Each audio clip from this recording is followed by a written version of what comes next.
एक भक्त ने भगवान रमर महर्षि से पूछा, भगवान, जनक ज्ञानी होते हुए भी अपने राज्य का शासन करते थे।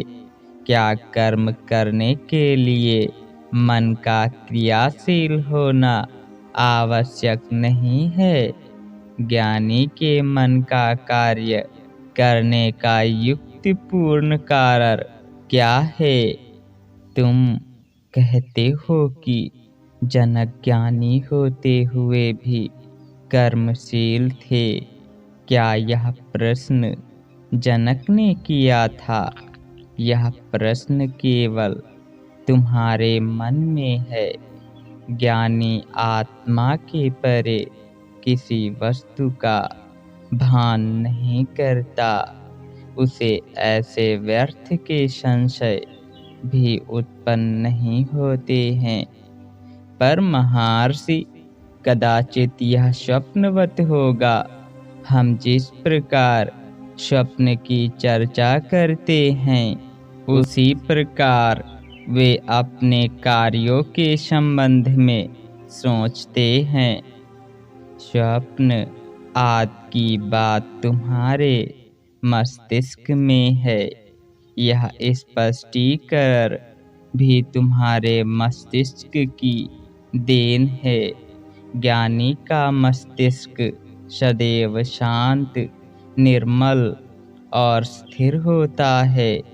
उसके मस्तिष्क की कल्पना तुम अपने मस्तिष्क के अनुसार ही कर सकते हो। एक ज्ञानी के मस्तिष्क को समझने के लिए तुम्हें भी ज्ञानी बनना होगा। हाँ महर्षि, मैं समझा। सभी कुछ रमर माया है जो आत्मरूप है। यदि ऐसा है तो ना द्वैत है, ना वार्तालाप है। जब दो नहीं तो वार्तालाप किसके मध्य हो? केवल एक ही है, वह नित्य चैतन्य तुम ही हो। यदि दो होता तो उनमें वियोग अवश्य होता और उस वियोग को खत्म करने के लिए चाहत भी होती, किंतु ऐसा नहीं है। केवल एकमात्र तुम ही हो, तुम ही सत्य हो। महर्षि, आत्म साक्षात्कार के बाद व्यक्ति जगत की अधिक प्रभावशाली ढंग से सेवा कर सकता है। क्या यह ऐसा नहीं है? यदि जगत आत्मा से अलग हो तो व्यक्ति आत्म साक्षात्कार करने के पश्चात जगत की अच्छे से सेवा कर सकता है, किंतु ऐसा नहीं है, बल्कि संपूर्ण जगत ही तुम हो। तुम और जगत भिन्न नहीं है। तुम्हारे मन का प्रक्षेपण ही संसार है। जब मन अंतर्मुखी होता है तो जगत नहीं होता है, केवल तुम ही होते हो, एकमात्र तुम। लेकिन जब मन बहिर्मुखी होता है तो संसार दिखता है, फिर संसार के कार्य दिखते हैं और इस संसार में नए नए कार्य करने के संकल्प उत्पन्न होते रहते हैं।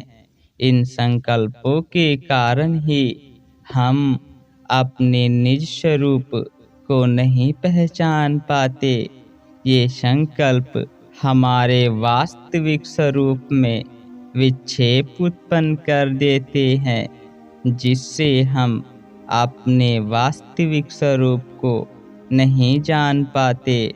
कुछ करना है तो इन संकल्पों को दूर कर दो, फिर आत्मा और जगत पृथक ना दिखाई देंगे, दोनों एक ही हैं।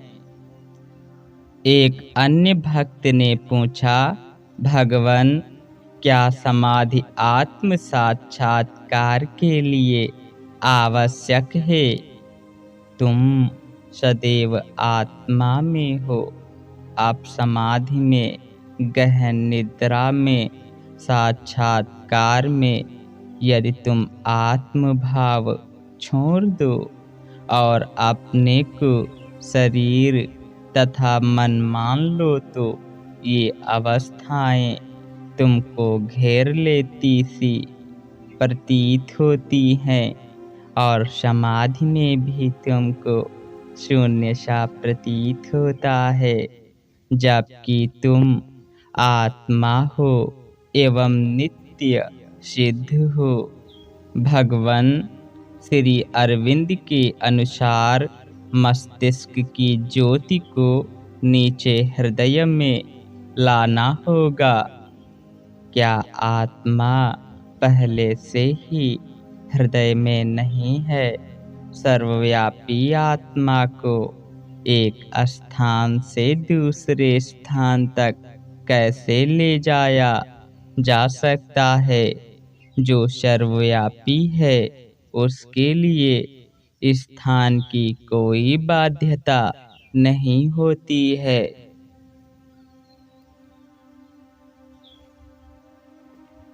यदि तुम जल की कल्पना सर्वव्यापी होने की न करो तो उसे एक स्थान से दूसरे स्थान पर ले जाया जा सकता है, किंतु क्या तुम यह स्वीकार करते हो कि जल की छोटी छोटी बूंदें समस्त वायुमंडल में व्याप्त नहीं हैं? तुम इसे झुठला नहीं सकते। वैसे ही आत्मा सर्वव्यापी है, उसे कहीं लाया या ले जाया नहीं जा सकता है। वह पहले से ही समस्त स्थानों में व्याप्त है। महर्षि, क्या कर्मयोगी एवं भक्त को भी समाधि की स्थिति प्राप्त करनी होती है? जब तुम एक बिंदु पर एकाग्र होते हो तो तुम उसमें विलीन हो जाते हो। यह विलीन होना ही समाधि कहलाती है।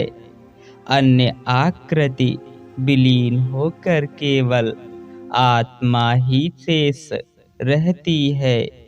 कर्मयोगी अथवा भक्त को भी यह अनुभव होना आवश्यक है। हरिओम तत्सत।